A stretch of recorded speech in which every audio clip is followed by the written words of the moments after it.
started there, St Albans, and there's been quite a lot of prayer walking through there, so it'd be a good place to start an Ekklesia. Get a hub done.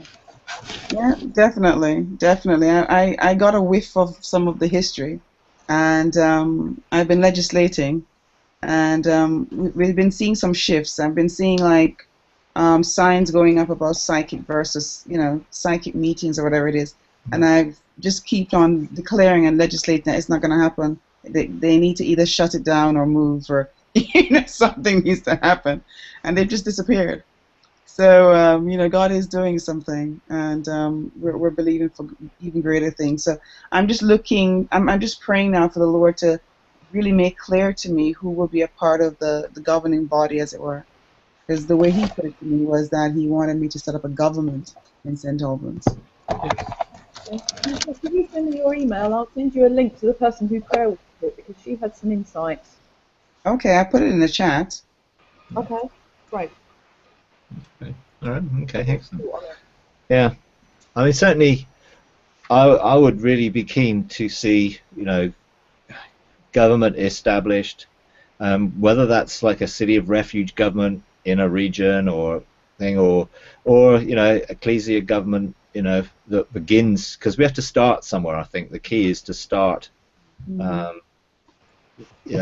Sometimes things will develop, but once we've got some beginning of a blueprint, then we can see government form around it. And I'd really like to see this year a lot of Ekklesias get established. And it's not about numbers of people. It's about actually the effect that taking responsibility for an area and gathering to administrate that is what it's about.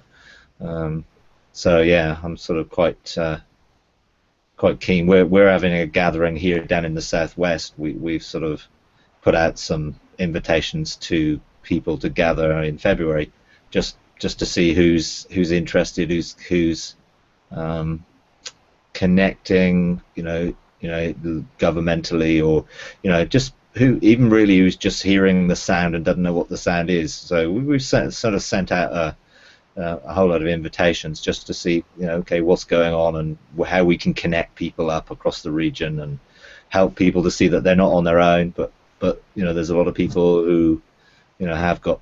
Oh, that sounds awesome. When in February?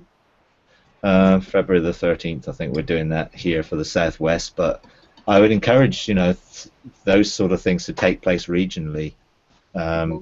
Just to sort of, okay, once you have, so we have a regional bench of 3 that we've been sort of working with over the last few years, and really felt the time was right to begin to just connect people and just share vision, really, to encourage other benches to form and other areas and people to start taking responsibility for establishing things. We have people who visit here from different areas in the Southwest quite regularly, but I would love for them to, to not have to come here, but to be able to do something in their own area. Yeah. I might just join you on the 13th, not down there, but here, just so that we're in unison. If you tell me what time. We're meeting from 10 till 4. Yeah. So. Yeah, I might do something similar to that. Yeah. So what's a hangout like, or is that actually in real life? Pardon? Sorry, did you say that was a hangout? Because you kind of. No, it's a physical thing. We're meeting in Exeter, which is sort of pretty central to Southwest area. Got people coming up from Cornwall and people coming over from Dorset and down from Gloucester and around, so Devon and Somerset. So yeah, just looking to connect. It's really just looking to connect with people. Okay. Help people to see that God's doing something different and something new, that this is sort of a beyond the veil type engagement and encounters, and just seeing really what happens. We haven't, again, this is not this has to be kind of a relational thing. We're not sort of setting up some sort of structure here. It's all about relationship, and helping relationships get connected and established. and then with those connections and with those relationships, then see what God will do. How God will potentially connect people, and the support needed. I think that's the key, is having support for when you start out these things. There's not an awful lot out there which you can look and say, well, here's the model. So it's trying to provide support and an opportunity for people to be able to connect, and that type of sharing vision, encouraging people. It's not like a teaching thing where we're going to go, it's just connecting. We're probably going to have a few people come with us from each of our areas, and then there's a mixture. We have a packed lunch and share, and just sort of enable sort of cross-pollination and connection, really. That's the vision behind it. We're calling it Beyond the Veil, and we'll see what happens. Really, I'm sure God's got a plan and purpose in it, and I'm sure there's going to be a lot more connections that start to take place. And with that, then the blueprints get released, and the vision for establishing ecclesias and eventually cities of refuge and connecting them up, relationally. So would you be willing to come with a number of people to my area, or this area, southeast particularly, but East London, north of the river? Because we have I was thinking of asking you anyway, just really to connect relationally. But are you looking to connect with people who are already tracking with what you're doing, or to initiate and envision people to walk in a similar way? Well, in a sense, it's trying to connect with people who have some sort of sense that God's doing something different and something new. None of us are experts, so a lot of people are hearing the sound. They know there's something. Some people are tracking with it. So for us, I've put those invitations to the people that I'm connected to in the Engaging God program and things. So there's a sense where they're already on that journey, but there's quite a number of others who aren't, but who know that God is connecting them. And so we're just going to see what happens. But I am willing to come. What I'm doing with Nikki Beaumont in Winchester next weekend, a weekend after, is just coming up on a Friday and spending an evening, and then spending a Saturday with Relationally. Not I'm just going and hanging out, really. And we'll probably step into heaven together and maybe do some things.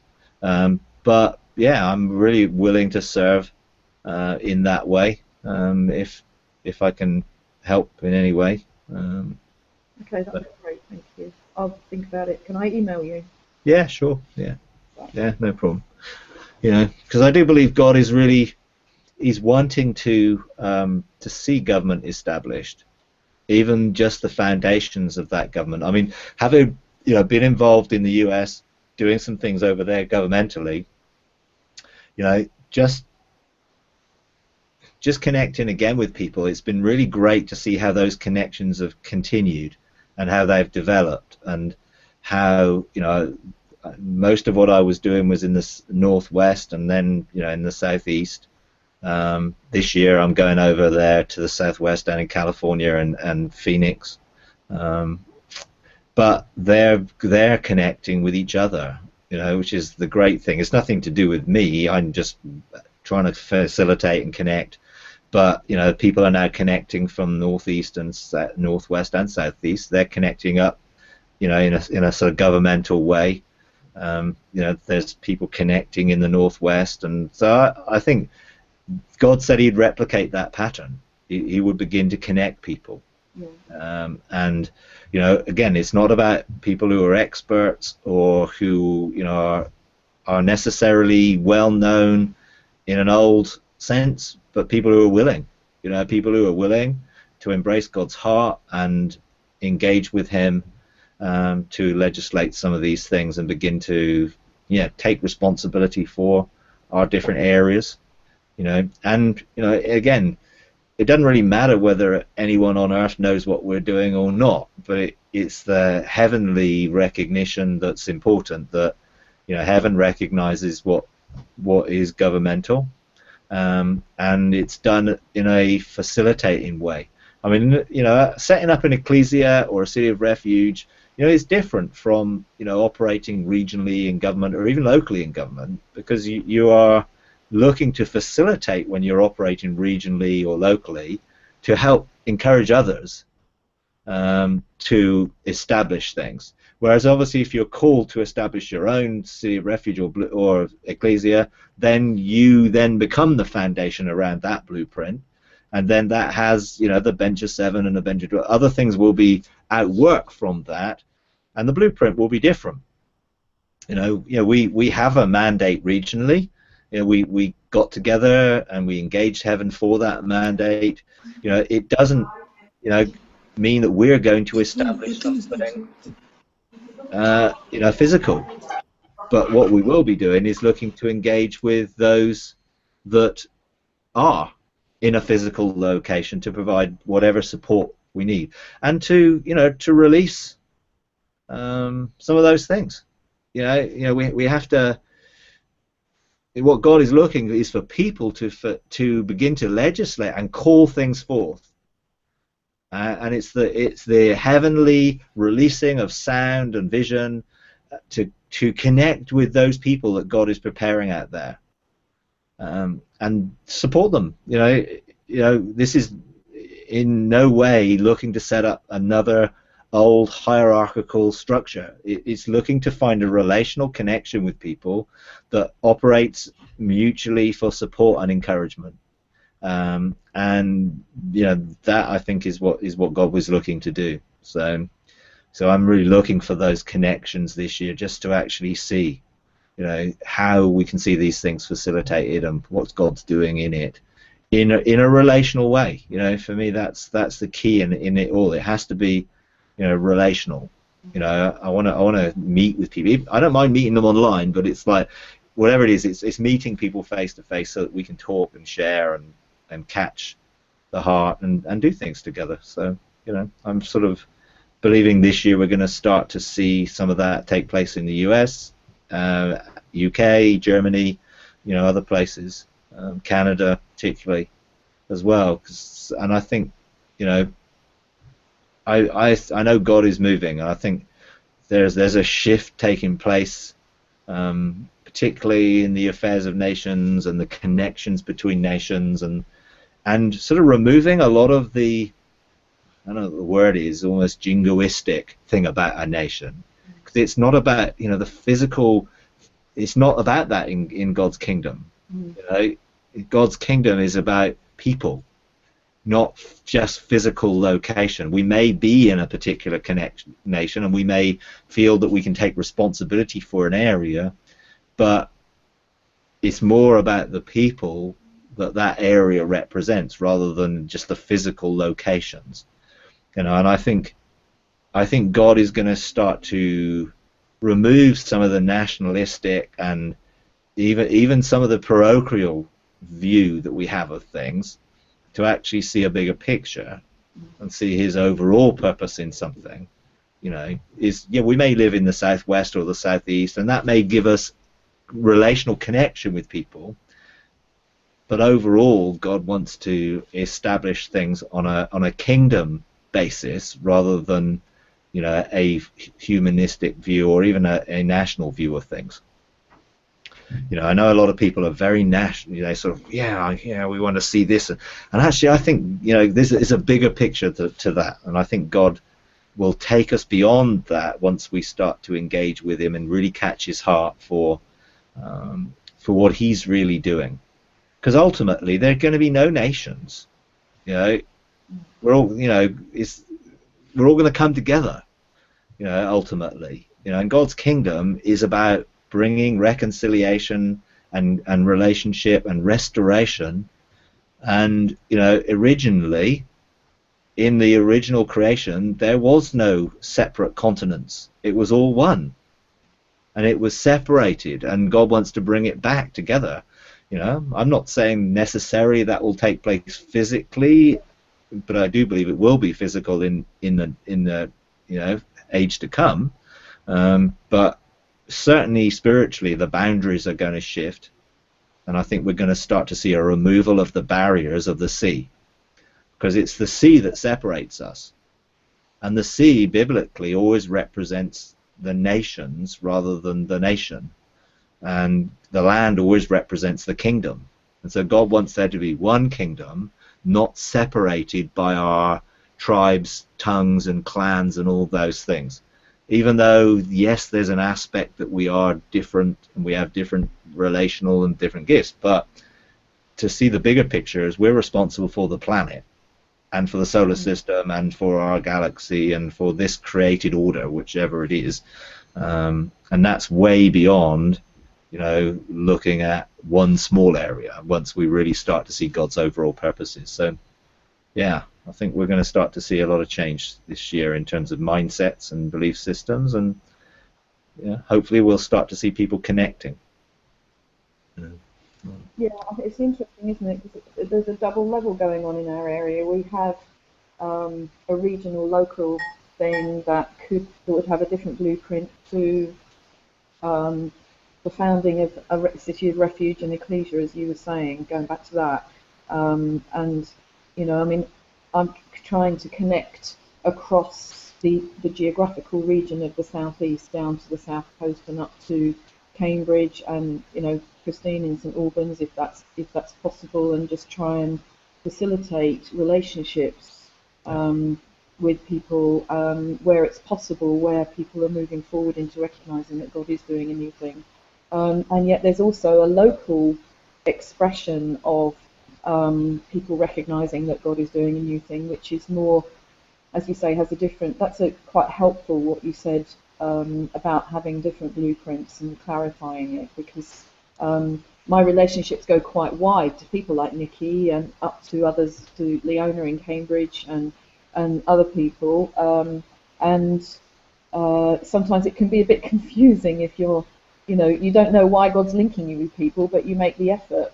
And then I agree with what you're saying about the land. I mean, my take on the land has been that I love the land, but it isn't a nation in the sense that it's nationalistic. It's land that God has placed, and Jesus walked every bit of the land before it became what it was, and knew every piece of dust and everything else. And I completely agree about kingdom being a lot more important than a nationalistic perspective, and we need to change that mindset. And I think that's beginning to happen. But as you say, there's also a parochial mindset. So yeah, it's really helpful. Thanks, Mike. Yeah, and physical ecclesia or ecclesia that are connecting with people, you know, is people. We have to gather. You have to gather in some way. You know, that's the whole purpose. We're gathering around a particular blueprint. We do need cities of refuge. We need places that people will go and to be equipped and be released. And there needs to be an expansion of the kingdom and an increase, which means taking territory. You know, in the sense, it goes back to the original Genesis 1 mandate to be fruitful, to multiply, to fill the earth, you know, to subdue and to rule. And that, you know, has a dimension where there's a physical working of what you're doing in the realms of heaven. But what we do in the realms of heaven enables those things to be much more effective. And, you know, in terms of what we do things regionally, and when we begin to connect with others and we begin to come into agreement, then, you know, God loves the fact that we've got no vested interest. It's not like, oh, well, I'm looking at my area and I want only my area. Actually, you know, when you're administrating an area and you're looking about calling forth others to take position of government and to establish ecclesias and benches of three and different things, you're just doing it because it's God's purpose, rather than, hey, you know, I have an ulterior motive here. And that's the difference. A lot of old order things were about creating, it was a Tower of Babel thing. We're creating a name for ourselves. Whereas actually we're not looking to create a name for any individual thing. We're looking to create a name for God. That's the thing. It's God who will be known, not people. You know, God wants to be known. You know, and I think we're going to start to see that. You know, this year particularly, I think is a starting point for that. And I feel, you know, one of the things this year is going to be a sense of justice. Whereas last year there was a verdict, there was a judgment made. Now we need to see justice. Now justice is, often people tend to always think of the negative. Oh, a judgment's been made, therefore there's going to be people who, justice will mean people are going to be locked up. Well, actually, justice means people are going to be set free. You know, and that's the difference. A verdict was passed on the old so that people could be set free from it. And I do believe we really need to reach out and start to legislate, calling for people to come out of the old, to be free from the mindsets and the veils and the different structures that have been hindering them coming into the fullness of their destiny. And I do believe that we're going to see a lot of Emmaus Road experiences. You know, we're going to start to see the Jesus unveil people's eyes so that they can truly see him in a totally different perspective. And I believe we have to start to administrate that, to legislate it, to call it forth, you know, to target, you know, as God gives us mandates to actually specifically engage with people, court cases on behalf of areas, regions, people, to set them free, you know, to see justice done. And I think that's, you know, there will be a key this year, is a whole year where justice will be a focus. And therefore we really need to see God's heart for justice as the foundation of the throne, righteousness and justice. Therefore that kingdom focus, you know, of releasing people into freedom, into being able to see their inheritance and to embrace it, you know, in a heavenly perspective. And I think, you know, we're going to start to see that, you know, if we really start to legislate it, you know, and you know, start reaching out. One of the things I've had feedback on, I don't know if other people have experienced it, is that when you use the word legislation, which we understand, and we understand the definition and the meaning of what you're talking about, but a lot of people actually see it as legalistic. And I've had a few people where I might have moved forward into a court case where the Lord has led me when I've been praying with a group.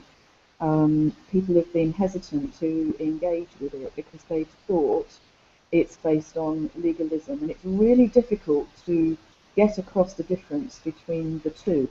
Yeah. Particularly those whose mindsets are stuck in the old model and the old ways of doing things. Do you have any advice on that? It's mainly happening with church leaders, actually. Yeah.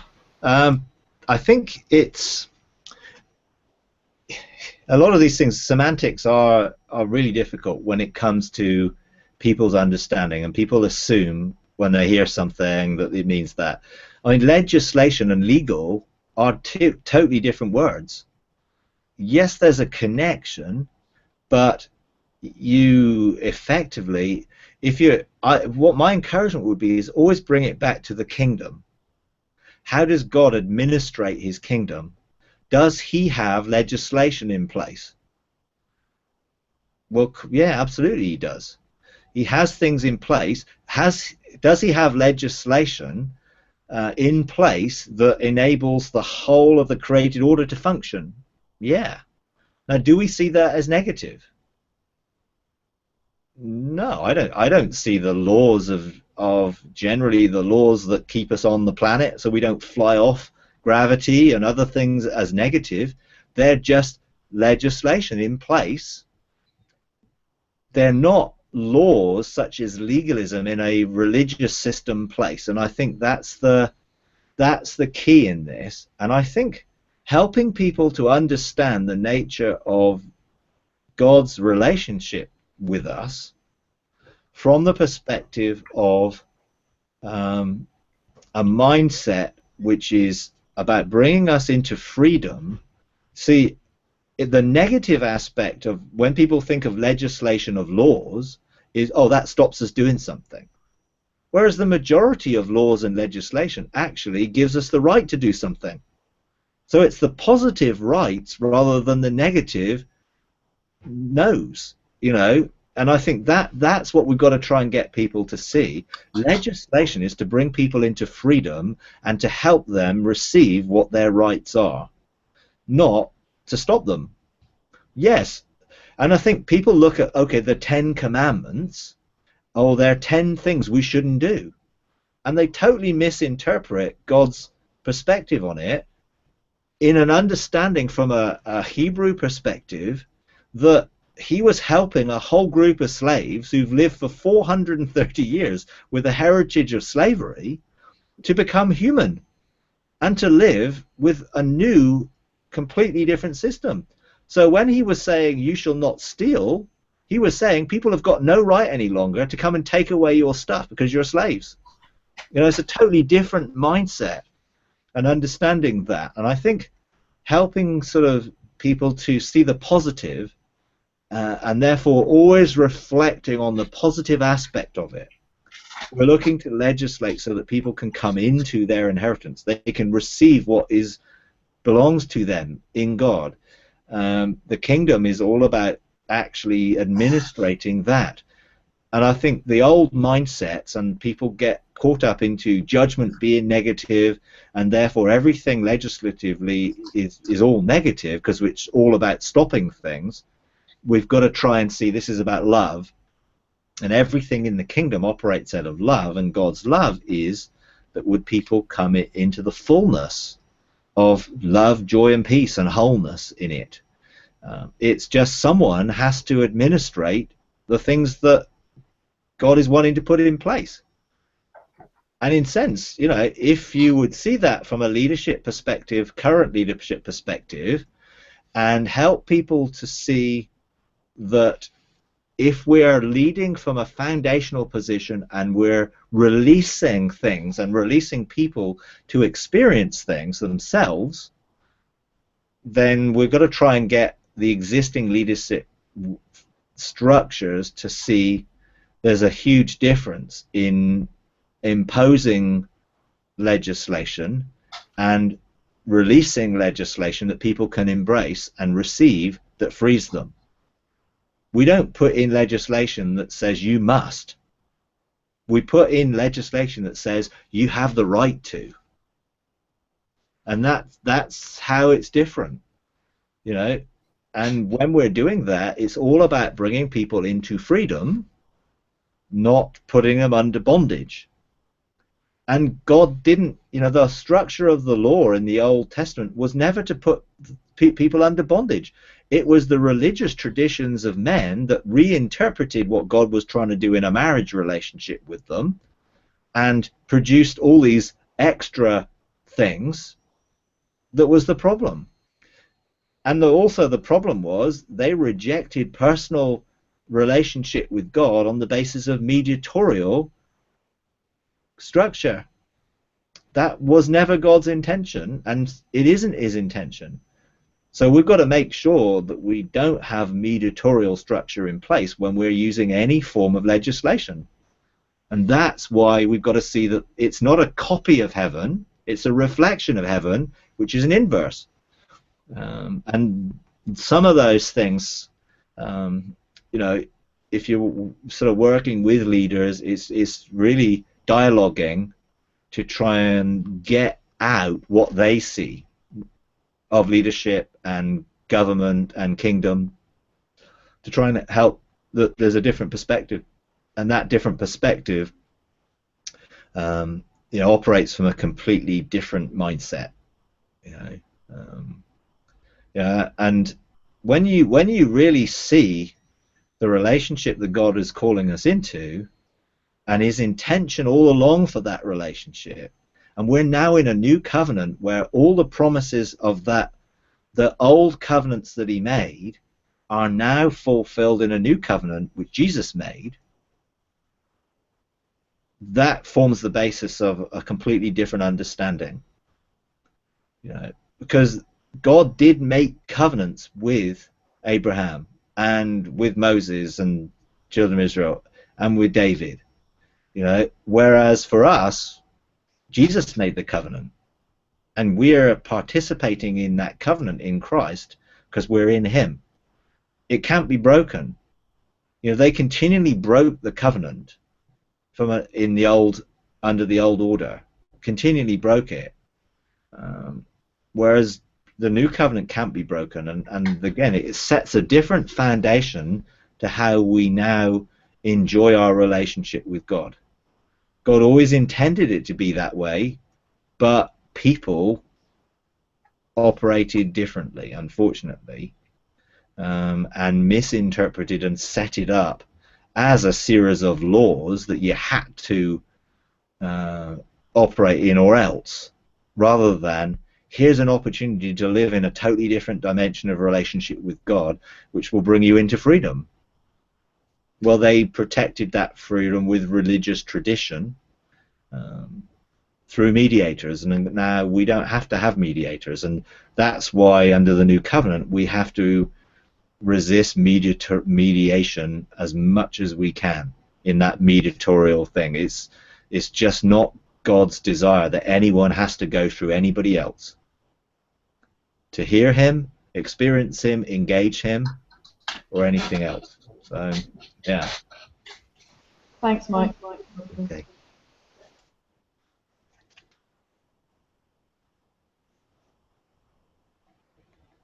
Okay. Anyone else got anything they want to share or ask?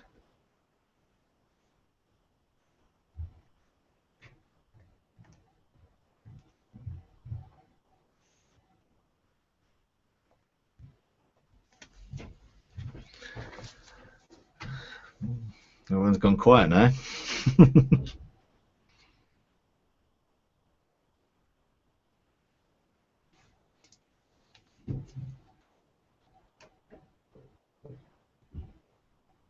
Mike, Yeah. can you share a little bit about, I know Agnes told me a little bit about you having some kind of program where you have people who have had any kind of dependency on drugs or anything like that, who you come and you minister to them. Okay, yeah. Yeah, in the last several months, Lord has just been highlighting people as I drive who are clearly dependent on these kind of substances. I have no background where this is concerned. Can I ask how you began that and you know, just give me some tips. Okay. Something that's definitely on his heart as well. Yeah.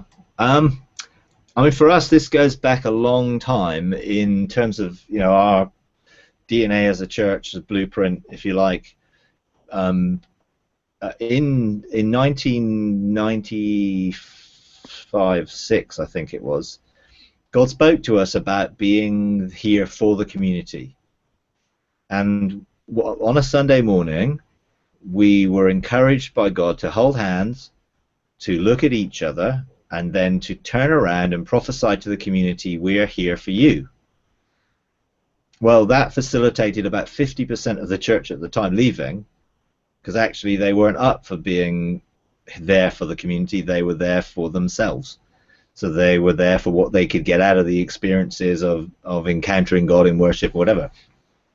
But the people who were left, God then started to bring addicts to us. We were totally ill-prepared. We had no idea of what to do with that. We didn't understand it. It was like, oh, what are we going to do? But we knew God was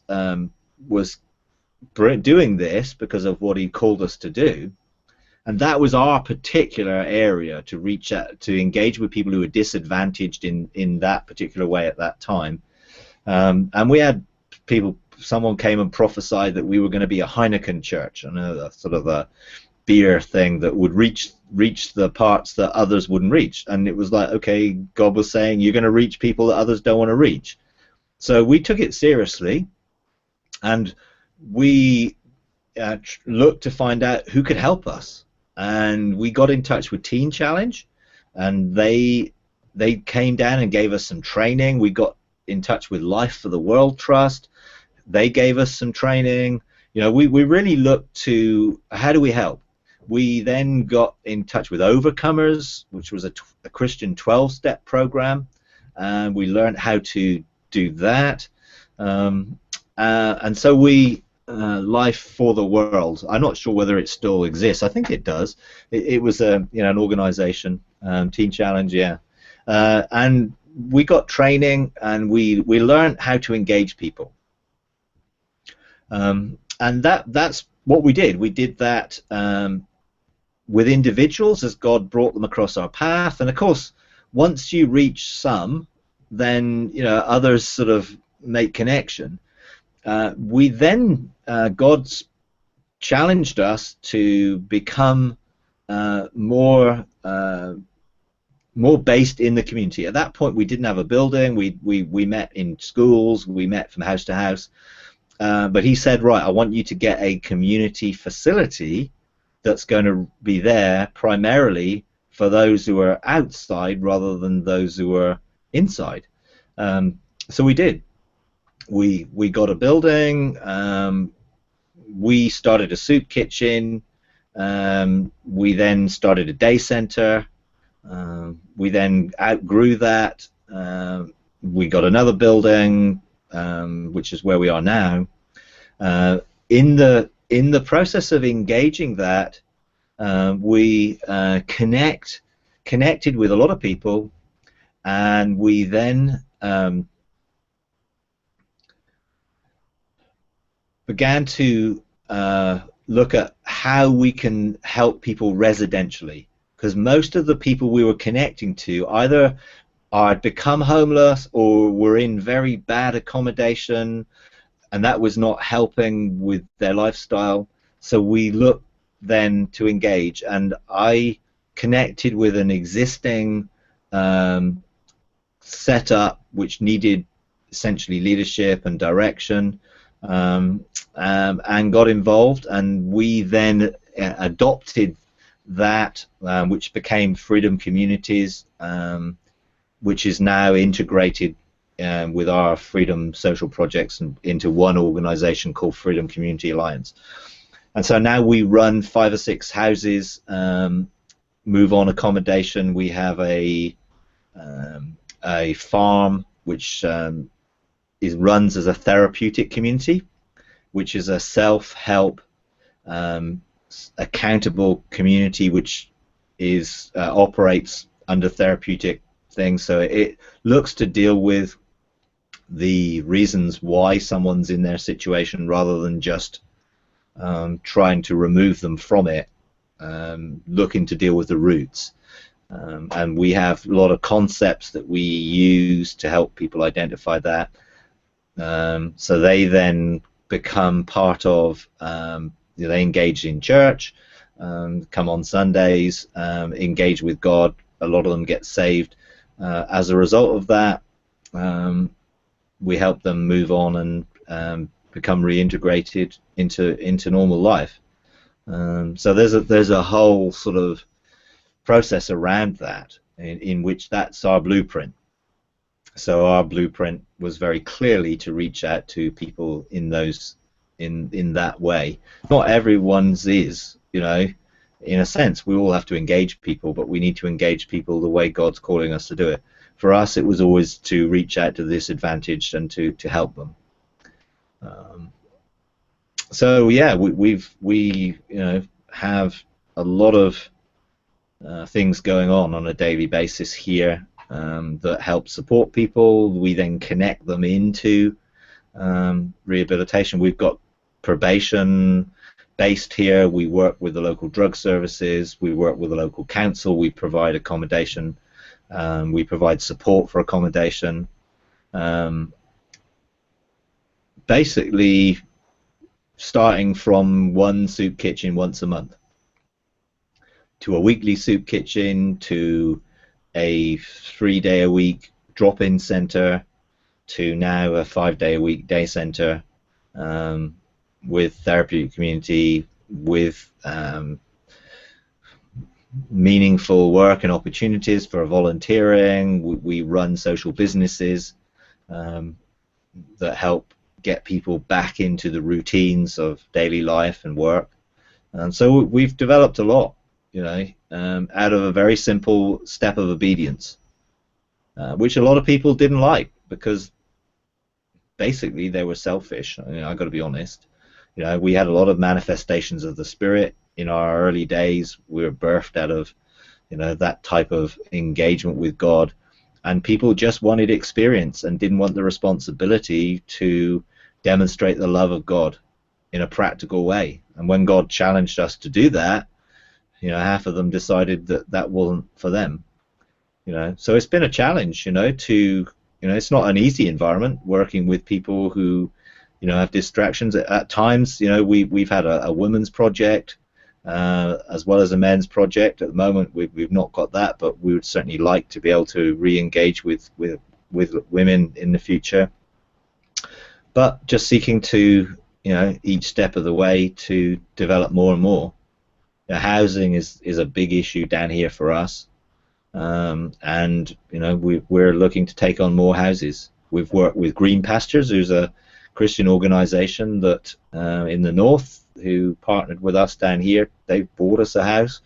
Another guy came and bought a house and basically gave it us to run. So we're sort of developing that area significantly to support people generally. Yeah, I mean that's a very similar mandate for us. Now it doesn't create an easy environment.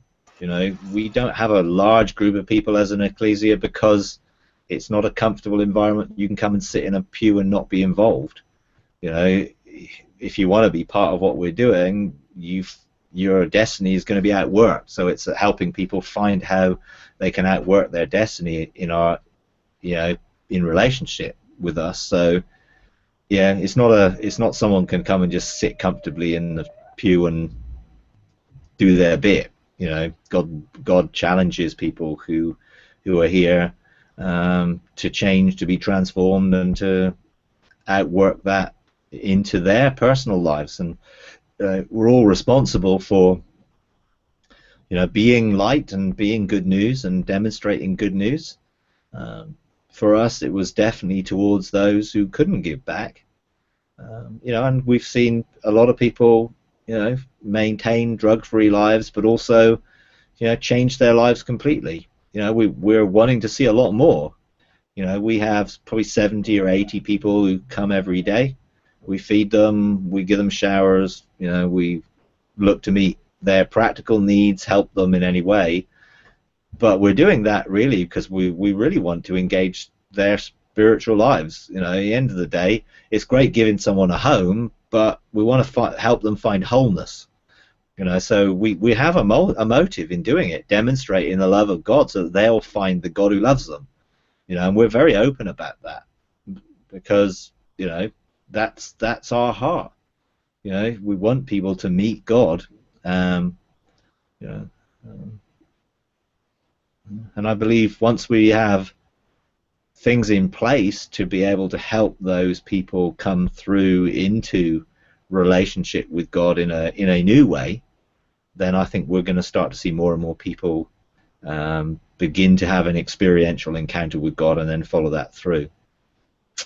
We had to put in, we've been going for 20 years or more, so it's not easy to just change everything that you do.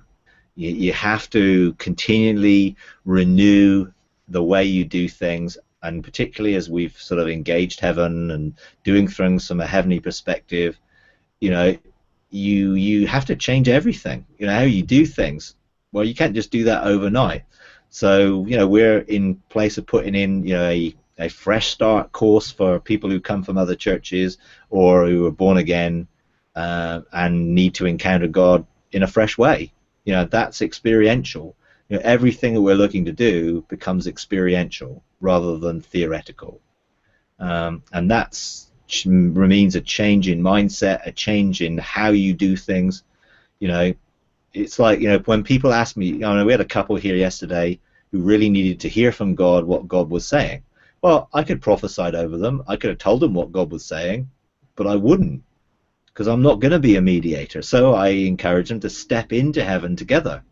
Let's step into heaven and let's let God speak to you directly, because then they can hear God for themselves.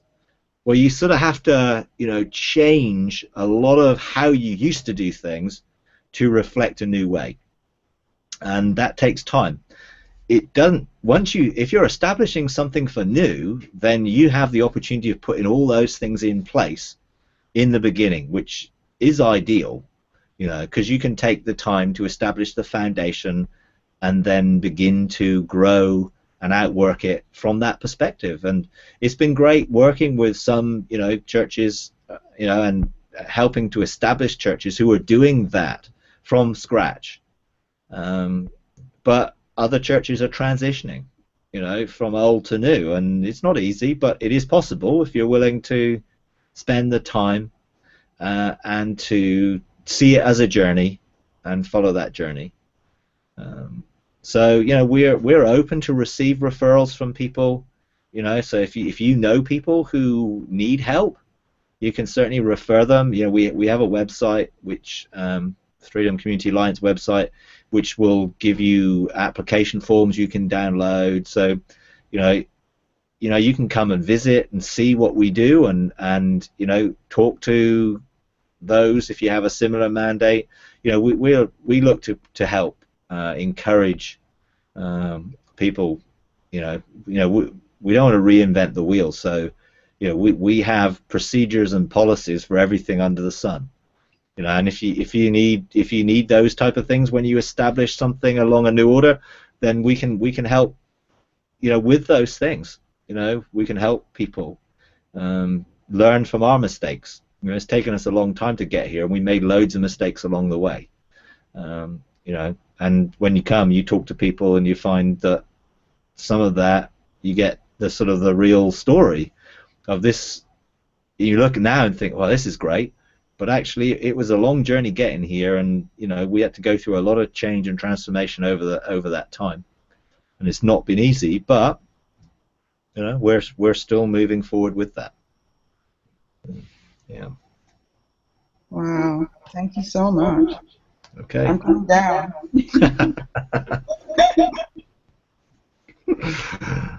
Yeah. I mean, to be honest, it is easier for people to see. And Agnes has been down, and a few other people, Regina's been down. It is easier for people to see, because it's difficult to show someone something until you come and experience it and you see it, in operation. Because then you see it, in that way, and it shows what a small group of people can do. Because we're not a large group, and but we are a committed group, and that's what makes a difference when you embrace what God is calling you to do and you pursue it. And it shows really that nothing's impossible with God. Along the way, we've taken some huge faith steps, and with only God to be able to provide, and God has provided, and God's provision is seen in many different ways, but you have to step out in faith, and and I'd encourage people, this year to really look at what is the blueprint that God is releasing. Is He calling you to be part of establishing something new? And just be open to receive it. You may think, I'm not equipped, or how can I do that, whatever, but God will enable.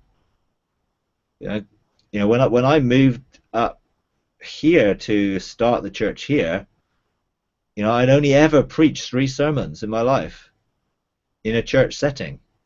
I'd done a lot of kids work and stuff, but I felt really ill-equipped. I'd never met other leaders, and I was really insecure about it, and I remember saying to God, I don't know how to do this, and He's saying, well, you just need to trust me. If you're obedient, I'll work it out. And that's what I've tried to be over the years. Just try to be obedient. I certainly was not, and that's not been easy. I've had to struggle with you know, not seeing how I can do it in a natural sense, and then, you know, eventually giving in. And it's been a battle at times, and I've resisted at times, but overall, you know, I give in, you know, and I say to God, yeah, you know, and He does the rest, you know, and He adds other people and brings people in relationship, and you start working together, and then, you know, it's so wonderful to work as a bench of three. You know, that to me is just an amazing blessing, that we do things together, you know, and we engage with God, and God shows us what to do, you know, which is so different from doing things on your own. You know, it's like, you know, I've had to carry the burden of a lot of things over many, many years, and felt, you know, the responsibility of that burden a lot, which is why I've resisted a lot of the times, because it's just like, I can't do any more, you know. But, you know, God provides. You know, it took me 3 or 4 years to get the basic foundations of what we do now in place. Then I handed it over to someone else, because God provided someone else to take it on. You know, and that's what happens. God raises people up, you know, to outwork what they're called to do within the frameworks that He's given us. So, yeah, it's been a journey, but, you know, God can take a small group of people and show it's all Him, because it's like, we couldn't have done it, you know, by trying to figure it all out. You know, we've had to trust Him and allow Him to lead and guide and direct. You know, but, you know, even from like a couple of years ago, you know, God sort of asking me to reach out to people and connect with people on a wider scale. You know, I couldn't see how that I could do that. You know, I couldn't see how I could do it, and that's not the point. It's not how I could do it, it's how He can do it. And all I have to do is say yes, and then He's done it. You know, I'm sort of connecting up with people all over the world, and He did that. I just had to say yes and do what He showed me. You know, and that can be true for anything. You know, in 2 years, things have changed dramatically as a result of just saying yes to God. You know, no, I've obviously had to take my part in that, and I've had to learn how to frame and legislate my day, and, you know, use time effectively, believe for, you know, the outworking from a supernatural perspective of everything. You know, I've learned to engage heaven and to operate from a heavenly perspective, which has helped facilitate a lot of the things, because I couldn't do what I'm doing if I was operating the way I was operating 3 or 4 years ago. I couldn't do that, because I needed to change and operate in a new way. Now, you know, I'm legislating my life and my day to facilitate me doing everything God's called me to do. And therefore, my expectation is I can do everything God has called me to do. I expect Him to provide. I expect time to contract and expand to facilitate me doing everything I need to do within that time scale.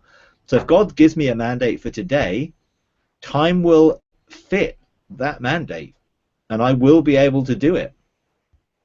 You know, so I have an attitude that I will never be too busy. I can never be too busy, because busyness is a frame of mind that says I haven't got time to do what I'm supposed to do. Well, if I'm only doing what the Father calls me to do, I'm always going to have time to do it.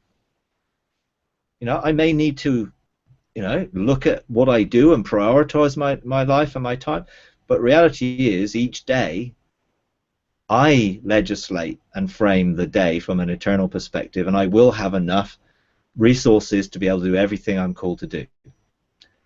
And if I'm living in dual realms and my spirit is in heaven, then I am connected to before, if you like, to creative light, which is faster than created light, and I'm always connected to before, which is why generally, you know, I don't have to try and think about what I'm going to say or do.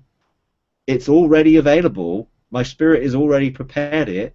I just have to let it flow, because it's already there. that's what heaven is. It operates on a different time scale frame. So now, if I'm there and my spirit's there, I'm a gateway of that. So I just have to let it flow. But it takes a different way of thinking about how that operates than I used to have. And over the last few years, I've developed a different way of thinking. I've just spent, the last 4 weeks teaching on Ketubah and how you need to develop a Ketubah, which will then give you the basic framework of your relationship with God, and will give you the basic framework of how you can essentially frame your life and legislate your life. And 4 years ago, 2011, I wrote a Ketubah. I went through a 4-month period of like dying to it and dealing with the soul, and I burnt it, and I've not looked at it since, until I was going to give some examples of it on Sunday, and I looked and saw how that I was living according to everything I wrote. And majority of what I wrote in 2011 as my desires and expectations of things that would happen, majority of them are happened and I'm living in, without having looked at it since I burnt it and it went up as an offering to God. But actually I live according to it. It's ingrained in my spirit, and it's the foundation for how I live. And it was really interesting to look back and see these last 3 years and see how things have changed and how I do things so much differently as a basis of for being in that relationship and having a Ketubah expectation, and living according to it.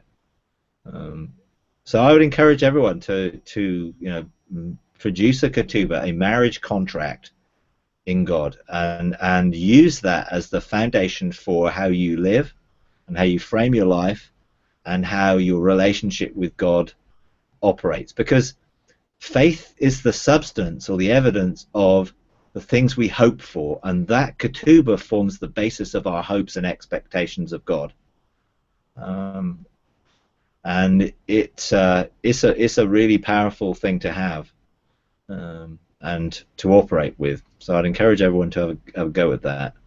It will be part of the Engaging God manual. I'm going to release it as part of Gateways Module 4 soon.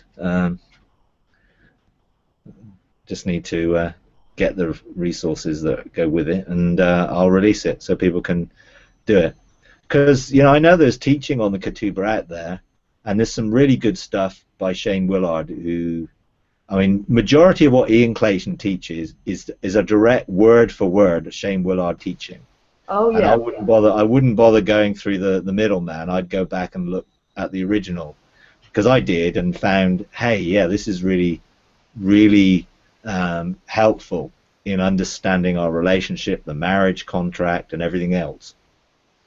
But I thought, well, I'm going to try and pull it together, and it took me 4 sessions. I could have probably done a lot more sessions than that, but I thought, no, 4's enough. I promised to do it in 1, and then it was 2, and then it eventually became 4. But it's pretty, I think it's pretty systematic, and it will give an opportunity of people to really get hold of what the whole thing of marriage relationship with God is all about, and how we live that relationship out and use that to frame our life. I think that's really, really important, Mike. It's probably one of the most accessible things that I've heard Shane preach, and it's accessible for every believer who has eyes to see, and certainly prophetically it was really helpful to me. So yeah, I can't wait for your teaching to come out. I'm really I'll look forward to that. I might do some of my own, who knows. But yeah, that's really exciting. Yeah, good, excellent. Okay. Yeah, I just wanted to share this. A few months ago, I started to volunteer with an organization that it's called Great Places, and it works with the homeless, people who've come out of situations, and they try to get them into, social housing and all that. So anyway, I started to volunteer with them, and what it does, it gives me the opportunity to engage with people from all walks of life, and kind of like be able to listen, learn some listening skills, and see what sort of life they're going through. And so through this organization, somehow miraculously, just by God's divine arrangement, I ended up in a meeting with a guy who he works with Leeds City Council, and he's the one that is in charge of the guys that are on the streets. So when I found myself in this meeting, I was really, really shocked. I was like, okay, Lord, what are you doing? So I know he's doing something, and I'm really, really waiting to see. I was like, how do I proceed, or what does this mean? But I know he's going to do the rest. So I just need to be on the watch out. Absolutely. Yeah. Good. Yeah. It is. If we catch God's heart, and we then our desires are tuned into God's heart, then those things will open up. And not everyone is called to the same people group or the same way, but we just need to find out what it is that God has got for us to do, and then respond to it, and He will make a way. No, I don't know yet when we're going to have the ceremony. I've got to talk to our bench of three. I'm probably going to do it after I do the 4 chambers of the heart and do it and the consummation of the bridal chamber, and do it around then. So probably be sometime in February, maybe. It's yeah. One of our pages of destiny, in terms of our scroll as a church, was that God invited us to participate with the Ketubah in a marriage ceremony, and it was like, this came a few years ago, and it was like, I've been looking at it and thinking, but we've just not been ready to be in that place, and until now, when we're doing the Ketubah and doing the 4 chambers of the heart teaching, then that will lead into, hey, what is the bridal chamber? What does that mean to engage that and to go into that intimacy of relationship? So I don't know exactly what it'll look like yet, but I'm sure, I know God does. But I've encouraged everyone here. We're producing a church Ketubah, which is the basis of what our expectations are according to the blueprint that God's given us, and we're encouraging everyone to do an individual one, so that it will sort of carry a dual perspective when we engage that and bring that and present it before God. I'm sure it'll be a fun day. Anyway, all right, okay. Well, we have to leave.